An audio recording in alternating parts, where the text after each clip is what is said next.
લીલિયાના જાગૃત મતદાર સાથે લીલિયાના ગામની અંદર રહેતા બધા જ લોકો માટે પાણી પ્રાણ પ્રશ્ન છે. આ પાણીની યોજના મારા ધારાસભ્ય દરમિયાન આ ગામની અંદર ઉસી ટાંકી સંપ ગામ આખાની અંદર માળખાકીય સુવિધા ઊભી થાય એના માટેની ગ્રાન્ટો લાવવામાં આવી. નલ સે જલ યોજના મારા ધારાસભ્ય દરમિયાન સરકારે કાયદો બનાવ્યો છે. નલ સે જલ યોજના અંતર્ગત કોઈ ગામની અંદર કોઈ વિસ્તારની અંદર કોઈ ઘર પાણીથી વંચિત ન રહે એના મોટા વિધાનસભાની અંદર એ સમયના પાણી પુરવઠા મિનિસ્ટર કુંવરજીભાઈ મારફત બણગા ફૂંકવામાં આવ્યા. રહી વાત સરપંચોની, તો મારા ધારાસભ્યનું પૂર્ણ થયા બાદ નવા ધારાસભ્યની મારફત સરપંચને વાજતે ગાજતે ઢોલ નગારા સાથે ભારતીય જનતા પાર્ટીમાં સમાવેશ કર્યો.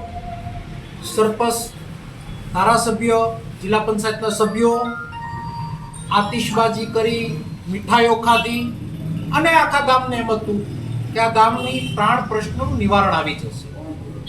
પણ શોમેનશીપમાંથી બહાર હજુ આ લોકો આવ્યા નહીં. અને તમે હમણાં મને સવાલ કર્યો આલિયાની માલિયા ઉપર, હું અભિનંદન આપીશ મારા વર્તમાન ઉપસરપંચ કે જેને ચાર્જ આ ગામનો સંભાળ્યો છે. કપરા સમયની અંદર ચાર્જ સંભાળ્યો છે. કપરી સ્થિતિમાં ગામને સંભાળવાનો પ્રયત્ન કર્યો છે. નલ સે જલ યોજના જે છે સરકારની યોજના છે, કાયદો છે. ઘર ઘર સુધી પાણી પહોંચાડવું એ સરકારની જવાબદારી છે. આવડી મોટી યોજના સરપંચ કોઈ પણ હોય એ ખિસ્સાના પૈસે ક્યારે કામ પૂર્ણ કરી શકે ને. નંબર 1.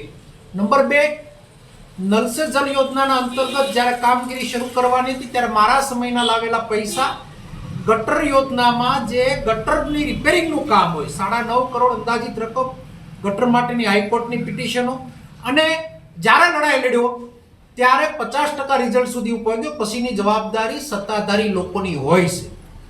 ત્યારે તાત્કાલિક ધોરણે પાણી પુરવઠા વિભાગ મસ્ત મોટું કૌભાંડ સાવરકુંડલા લીલિયાથી બાદ કરતા આખા ગુજરાતની અંદર નલ સે જલનું સૌથી મોટું કૌભાંડ થયું તો આ સરકારમાં થયું છે. અને કૌભાંડના ભાગરૂપે મોજૂદ દાખલા જોવા હોય તો હજુ ક્રાકસની ઊંચી પાણીની ટાંકી શરૂ નથી થઈ, 5 તલાવડાના પાણીની ટાંકી શરૂ નથી થઈ, નલ સે જલ યોજનાની અંદર મોટા જીજુડાની પાણીની યોજના હજુ ચાલુ નથી થઈ. આવા તો ઘણા બધા હું નામ આપી શકું. લીલિયા ગામનો પ્રશ્ન તાત્કાલિક ધોરણે એનું નિવારણ આવે. નિવારણ નહીં આવે તો અમારા વરાયેલા પ્રમુખે 2 તારીખની જે ધમકી આપી છે